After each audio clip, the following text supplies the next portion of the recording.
প্রাকৃতিক গ্যাস, খাদ্যশস্য ও মানব সম্পদে সমৃদ্ধ হয়েও অবহেলিত দেশের দক্ষিণাঞ্চলের দ্বীপ জেলা ভোলা। অভিযোগ ওই জেলার বাসিন্দাদের।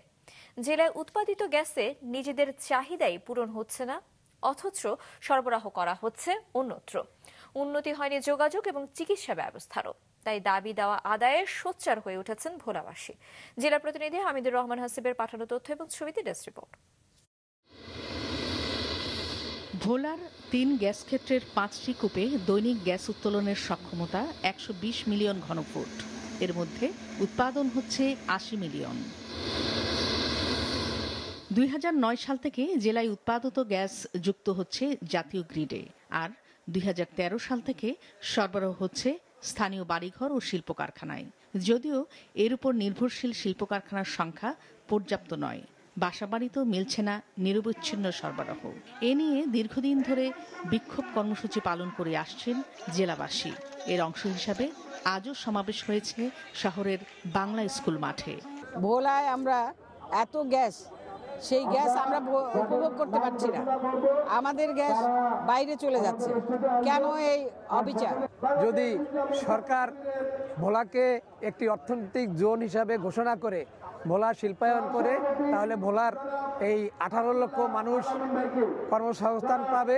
শুধু তাই নয়, সারা দেশের সাথে দক্ষিণাঞ্চলের মানুষের যোগাযোগের সুবিধায় পদ্মা সেতু নির্মাণ করা হলেও এর সুফল পাচ্ছেন না ভোলাবাসী। তাই ভোলা বরিশাল রুটে সেতু নির্মাণের দাবি তাদের।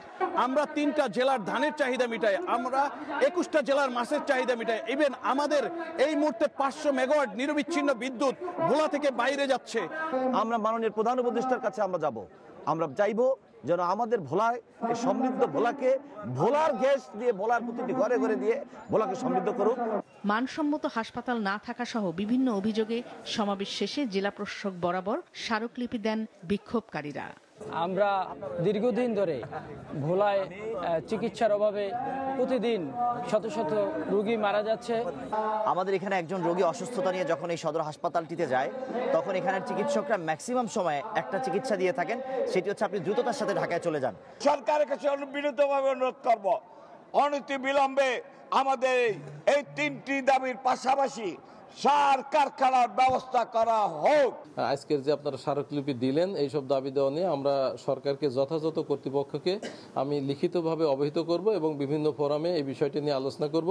দাবি আদায়ে আগামী 27শে এপ্রিল ঢাকায় জাতীয় প্রেস ক্লাবে মহাসমাবেশ এবং প্রয়োজনে সচিবালয় ঘেরাও কর্মসূচি দেওয়ার হুঁশিয়ারি দেন বিক্ষোভকারীরা। মাছরাঙা নিউজ ডেস্ক। মাগুরায় চাঞ্চল্যকর শিশু আসিয়া ধর্ষণ এবং হত্যা মামলায় আদালতে অভিযোগপত্র গ্রহণ সংক্রান্ত আমূলি বিষয়ে শুনানি হয়েছে।